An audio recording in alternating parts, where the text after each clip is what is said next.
Among all the weapons, vehicles, and equipment that the Allied nations produced during World War II, one stands out for its versatility, reliability, and sheer ubiquity. It wasn't a tank, though it served alongside them. It wasn't an aircraft, though it flew in gliders. It wasn't a ship, though it sailed on landing craft. It was a small, lightweight, four-wheel drive vehicle that could go almost anywhere, do almost anything, and keep working under conditions that would disable more sophisticated vehicles. The U.S. soldiers called it simply the Jeep, and General George C. Marshall, the Army Chief of Staff, later said it was America's greatest contribution to modern warfare. General Dwight D. Eisenhower echoed this sentiment, calling the Jeep one of the three tools most important to winning the war. This is the story of the Willys MB Jeep, the quarter-ton truck that became a legend. The Jeep's origins lie in the U.S. Army's realization in the late 1930s that it needed a lightweight reconnaissance vehicle to replace motorcycles with sidecars and various improvised vehicles that were proving inadequate. The Army wanted something that could operate off-road, carry weapons and equipment, transport personnel, and be small enough for easy transport, yet tough enough for military use. In June 1940, with war raging in Europe and American involvement appearing increasingly likely, the Army issued specifications for this vehicle with incredibly tight requirements. The specifications were demanding. The vehicle had to weigh no more than 1,275 pounds, have a wheelbase of 75 inches or less, be capable of carrying a 600-pound payload, have four-wheel drive, have a fold-down windshield for low profile, include a 3-speed transmission with 2-speed transfer case, and be capable of 50 miles per hour on roads. Perhaps most remarkably, the Army wanted prototypes delivered in just 49 days, an almost impossibly short development timeline that reflected the urgency of American rearmament. 3 companies responded to the specifications: American Bantam Car Company, Willys Overland Motors, and Ford Motor Company. Bantam, a small company that had been manufacturing compact cars, was first to deliver a prototype designated the BRC, Bantam Reconnaissance Car. The BRC exceeded the weight limit. It weighed about 1,850 pounds, but demonstrated the feasibility of the concept. The Army was impressed enough to order 70 pilot models for testing. However, the Army had concerns about Bantam's production capacity. Could this small company manufacture the vehicles in the quantities the Army would need? To hedge their bets, the Army shared Bantam specifications with Willys and Ford, asking them to develop their own versions. This controversial decision essentially gave Willys and Ford access to Bantam's design work, raising ethical questions that have been debated ever since. Willys Overland submitted their design, designated the Willys Quad. It, too, exceeded the weight limit at about 2,450 pounds, but it featured a more powerful engine, the Go Devil 4-cylinder, producing 60 horsepower compared to Bantham's 45 horsepower. This extra power proved valuable, as the vehicle's actual operating weight with equipment and personnel would far exceed the original 1,275-pound specification. Ford submitted their design, the Ford Pygmy, which was similar in many respects to the others, but incorporated Ford's manufacturing expertise. The Army tested all 3 vehicles extensively, subjecting them to brutal conditions designed to reveal weaknesses. They were driven over rough terrain, through water, up steep hills, and loaded beyond their rated capacity. All 3 performed well, demonstrating the soundness of the basic concept. But differences emerged. The Willys had more power, the Ford had some superior design features, and the Bantam was lightest. Rather than choosing one design exclusively, the Army took features from all 3 and created a standardized specification. The resulting vehicle combined the best elements, primarily Willys' powertrain and chassis, with some Ford design elements and lessons from Bantam's pioneering work. Willys won the main production contract, with Ford receiving a contract to manufacture essentially the same vehicle to ensure sufficient production capacity. The Willys version was designated the MB, M for military, B for the second contract iteration, while Ford's version was the GPW, G for government, P for 80-inch wheelbase, W for Willys design. Production began in 1941, accelerating dramatically after Pearl Harbor in December. By the war's end, Willys had produced approximately 361,000 MB Jeeps, and Ford had produced about 277,000 GPWs, for a total of approximately 638,000 vehicles. This massive production made the Jeep one of the most numerous vehicles of World War II and ensured its presence wherever American forces fought. The Jeep's production had evolved from the original specifications. It weighed about 2,450 pounds empty, nearly twice the original requirement. The wheelbase was 80 inches, slightly longer than specified. But these deviations from the original specs made the vehicle more practical and durable. The Jeep could carry 800 pounds of cargo or personnel, a quarter-ton, hence the quarter-ton truck designation, plus driver and passenger, though they were routinely overloaded to much greater weights. The Jeep's mechanical design was straightforward but effective. The 134 cubic inch or 2.3-liter four-cylinder Go Devil engine produced 60 horsepower at 4,000 RPM and 105 pounds-feet of torque at 2,000 RPM. This wasn't powerful by conventional standards, but the engine was reliable, simple to maintain, and adequate for the Jeep's weight. The 3-speed manual transmission with 2-speed transfer case provided excellent range of gearing. Low range could crawl over obstacles, while high range allowed highway speeds. The 4-wheel drive system was revolutionary for a light vehicle. Engageable via a lever, it allowed the Jeep to maintain traction in conditions that would stop 2-wheel drive vehicles. The relatively simple, solid axles front and rear with semi-elliptic leaf springs provided adequate ride while being robust and easy to repair. Ground clearance of about 8.75 inches allowed the Jeep to drive over obstacles that would hang up vehicles with lower clearance. The Jeep's body was Spartan, a flat steel tub with minimal amenities. There were no doors, just canvas panels that could be snapped into place. The windshield folded flat forward onto the hood, reducing profile when needed. The seats were simple benches with minimal padding. There was no insulation, no heater, at least initially, and no unnecessary comfort features. Every pound had to justify its inclusion. Yet this simplicity was advantageous. The open design made entry and exit easy. The lack of doors meant no hinges to break or doors to maintain. The flat hood provided a surface for maps, food, or anything else soldiers needed to place temporarily.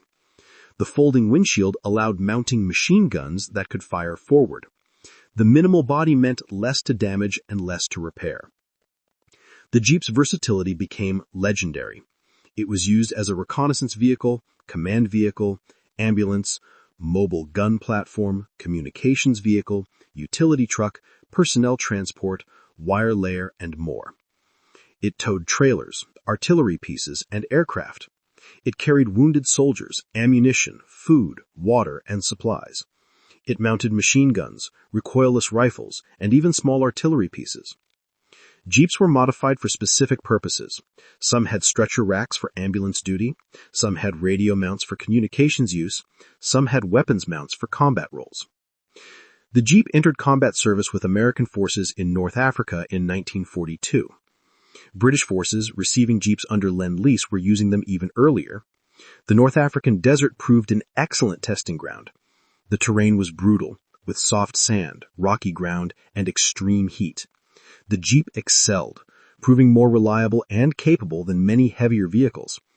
British long-range desert group patrols used Jeeps extensively, mounting heavy machine guns and ranging deep behind German lines. Captain Malcolm Plydell, medical officer with the British SAS in North Africa, described the Jeep's capabilities in the desert. The Jeep was a miracle.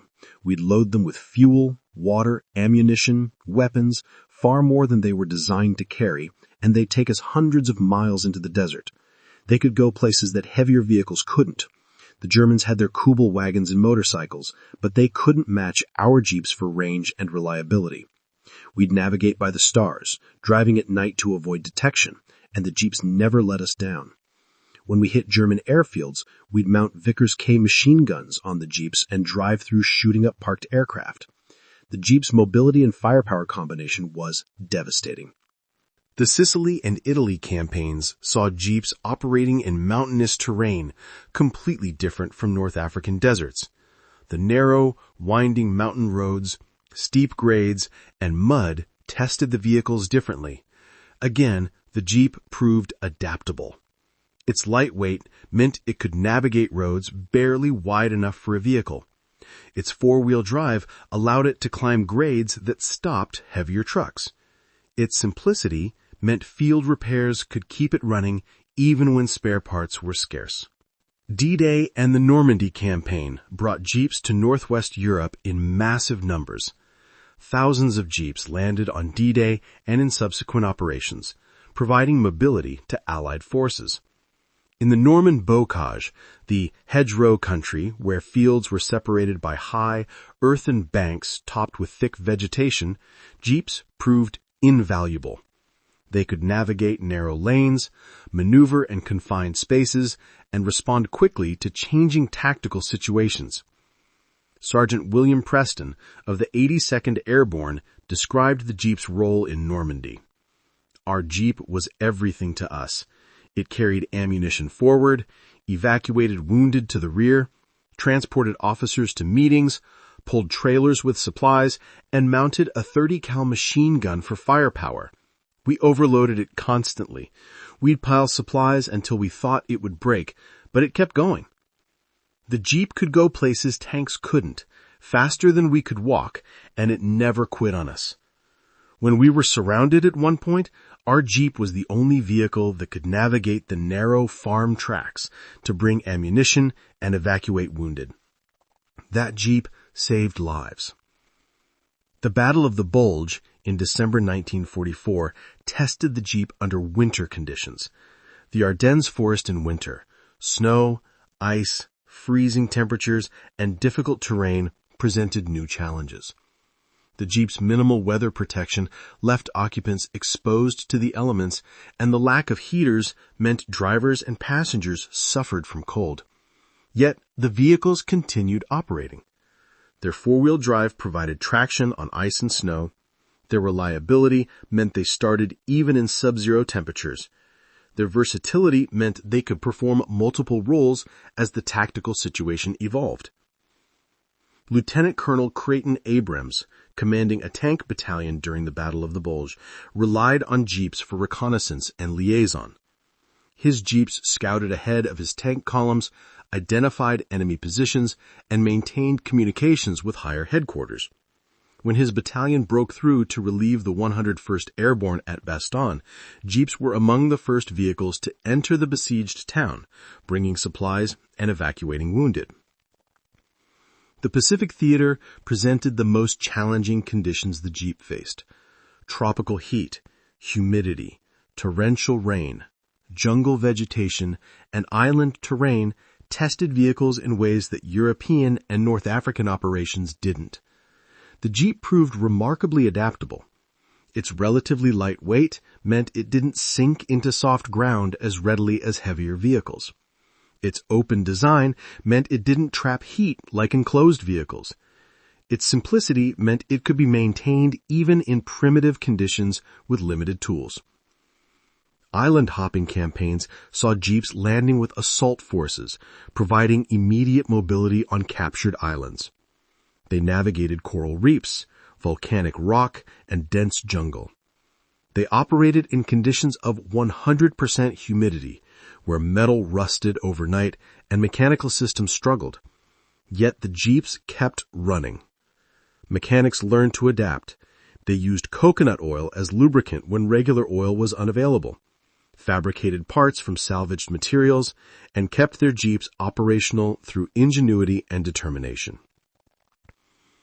Sergeant William Sledge, who fought with the Marines at Peleliu and Okinawa, described the jeep's role in the Pacific. On Peleliu, the terrain was nightmarish, sharp coral, caves, ridges, and heat that was unbearable. Yet jeeps brought ammunition forward, evacuated wounded to the rear, and carried water, precious water that kept us alive. The jeeps would navigate trails barely wide enough, sometimes under fire, bringing supplies we desperately needed. The drivers showed incredible courage, making supply runs under conditions where any moment could bring Japanese fire. Those Jeeps and their drivers were as important to our survival as our rifles. The China-Burma-India theater saw Jeeps operating under yet another set of extreme conditions. The Burma Road, the Lido Road, and various jungle tracks tested vehicles with mud, steep mountain grades, and primitive conditions. Jeeps transported supplies over the Himalayas, operated in monsoon rains, and served with Merrill's Marauders and other units operating behind Japanese lines. The Jeep's simplicity was crucial to its success. The engine was straightforward, a 4-cylinder with minimal complications. The electrical system was basic. The drivetrain was robust, but not complex. This simplicity had multiple advantages. First, it made the Jeep reliable. There were fewer components to fail. Second, it made repairs easier. Even soldiers with minimal mechanical knowledge could perform basic maintenance. Third, it made the Jeep tolerant of abuse, overloading, rough terrain, and harsh conditions that would disable complex vehicles. Maintenance could be performed with minimal tools. A basic toolkit, some spare parts, and mechanical aptitude were sufficient for most repairs. Soldiers learned to maintain their Jeeps, performing oil changes, adjusting brakes, replacing worn parts, and keeping their vehicles operational. This distributed maintenance capability meant Jeeps didn't require centralized repair facilities. They could be maintained at the company or platoon level. The modular nature of Jeep components facilitated field repairs. Engines could be swapped in a few hours. Transmissions, axles, and other major components were interchangeable between vehicles. A heavily damaged Jeep could be cannibalized for parts to keep other Jeeps running. This cannibalization, while not ideal, was practical and effective. One completely broken Jeep could keep 3 or 4 others operational. Stories of Jeep durability and reliability abound. Jeeps that had been submerged in water, rolled over, hit by shrapnel, or subjected to other damage often continued operating after basic repairs. Jeeps with hundreds of thousands of miles of use, worn engines, and aged components kept running through mechanical sympathy and regular maintenance. The Jeep earned soldiers' trust through consistent performance under the worst conditions imaginable. The Jeep's psychological impact was significant. For American soldiers, the Jeep represented American industrial might. Simple, tough, reliable, and produced in quantities that overwhelmed opponents. For Allied soldiers receiving Jeeps under Lend-Lease, the vehicle represented American support and commitment. For Axis soldiers, the ubiquitous Jeep became a symbol of Allied material superiority. The Jeep was everywhere, performing every task, seemingly unstoppable. Civilians in liberated territories welcomed Jeeps as symbols of liberation. The sight of American Jeeps entering towns meant freedom, meant the occupation was ending, meant hope. Children ran alongside Jeeps, soldiers waved, and civilians smiled.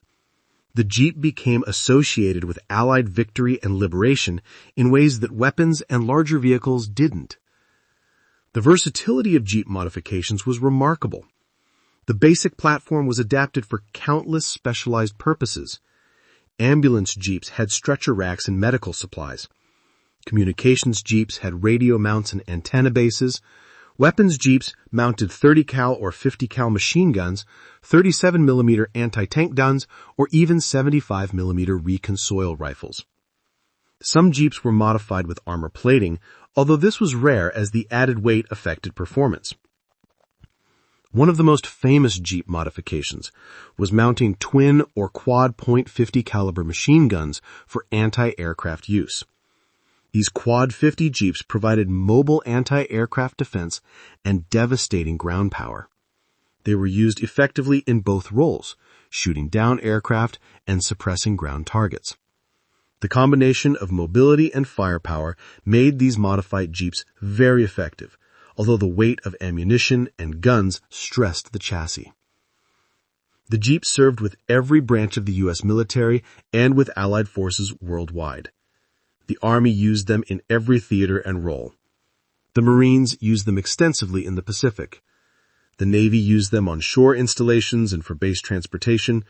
The Army Air Forces used them around airfields and for liaison. British, Soviet, Free French, Chinese, and other Allied forces received Jeeps under Lend-Lease, using them in their own operations. The Soviet Union received approximately 52,000 Jeeps under Lend-Lease, and Soviet forces used them extensively. Soviet commanders appreciated the Jeep's reliability and off-road capability, using them for reconnaissance, command vehicles, and transportation. Some Soviet Jeeps were modified with local equipment, combining American mechanical reliability with Soviet military requirements. The Free French forces used Jeeps in the liberation of France and subsequent operations into Germany.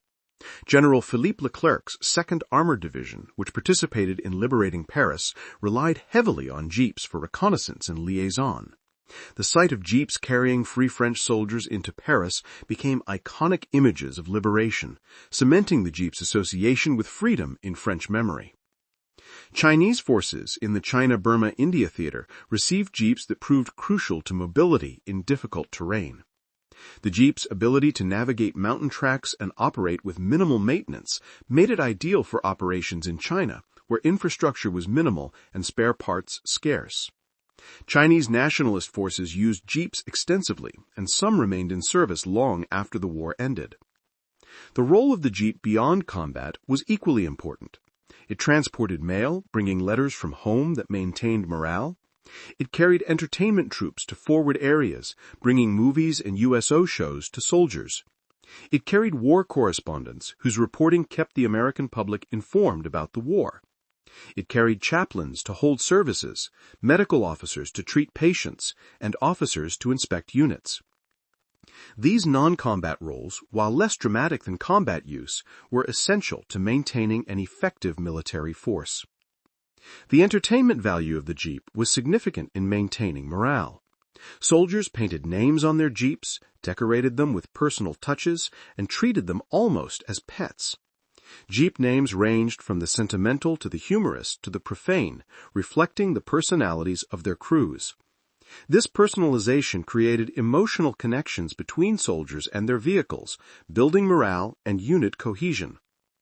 Journalist Ernie Pyle, who covered the war from the front lines and traveled extensively in Jeeps, wrote, "The Jeep is as faithful as a dog, as strong as a mule, and as agile as a goat. It has become to this war what the truck was to World War I, the destroyer was to the Navy, and the dive bomber was to the Air Force.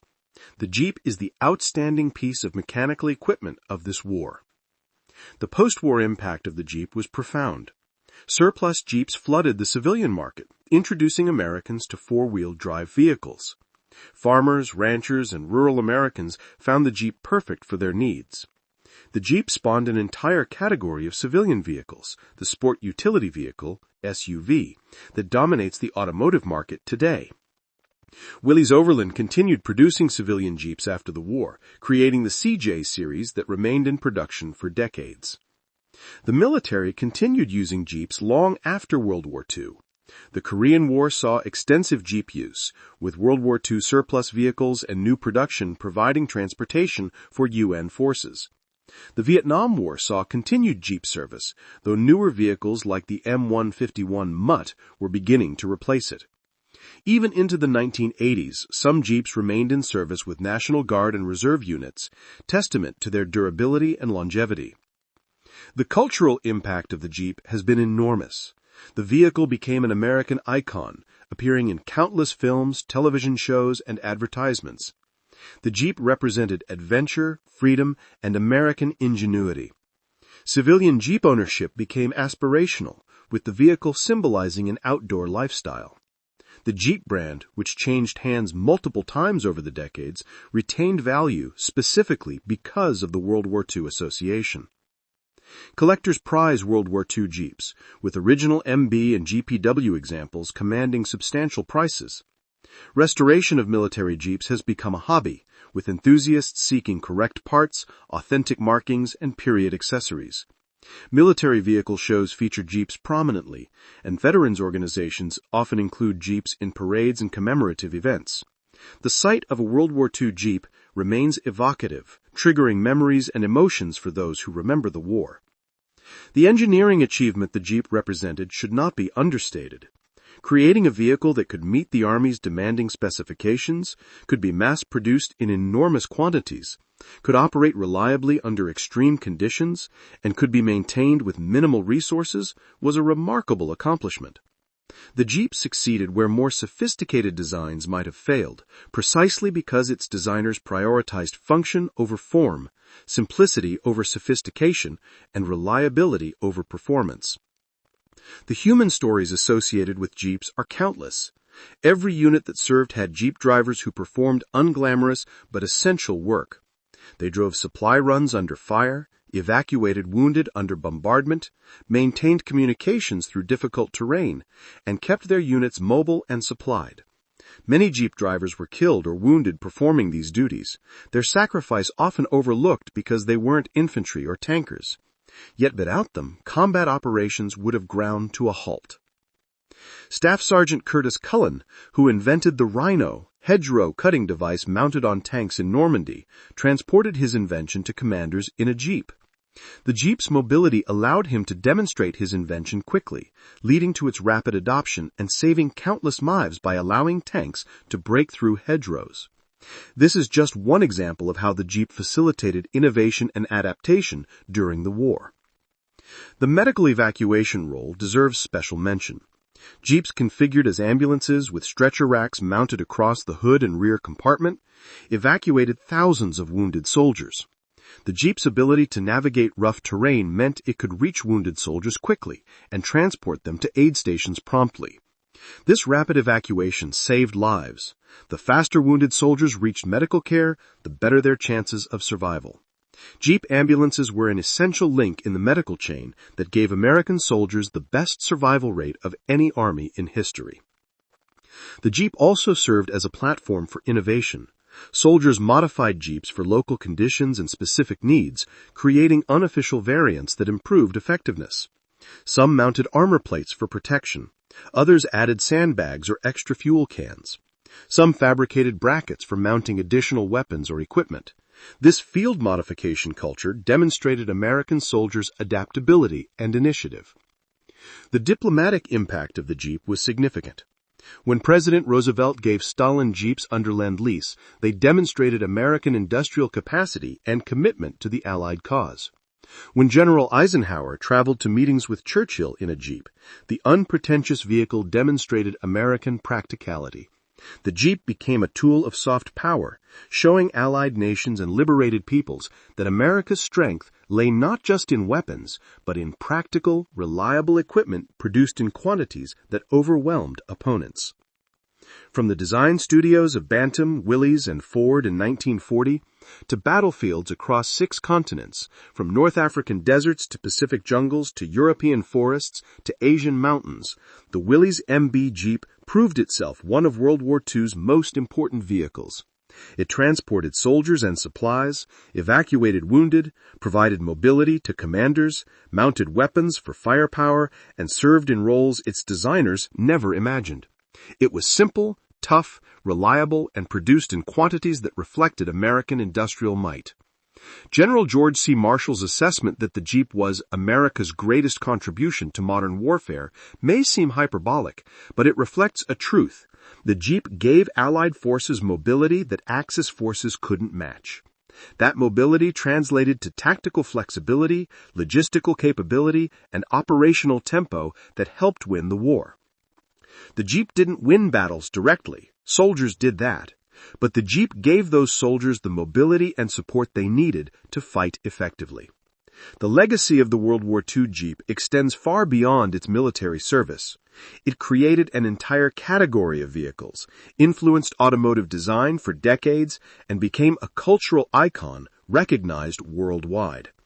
Every SUV, every four-wheel drive vehicle, every utility vehicle owes something to the Jeep. The vehicle that was designed to be a lightweight military reconnaissance car became the template for civilian vehicles that dominate modern roads. From Bantam's pioneering work, to Willys's production, to Ford's manufacturing scale, from the engineers who designed it, to the workers who built it, to the soldiers who drove it, the Jeep represents collective American achievement. It embodies the practical genius that created tools adequate for the task without unnecessary sophistication, that prioritized reliability over refinement, and that succeeded through simple effectiveness. That the vehicle General Eisenhower called one of the 3 tools most important to winning the war was a small, simple truck speaks volumes about the nature of modern warfare, where logistics, mobility, and reliable equipment often matter more than sophisticated weapons. The Jeep provided all 3, and in doing so, helped win World War II.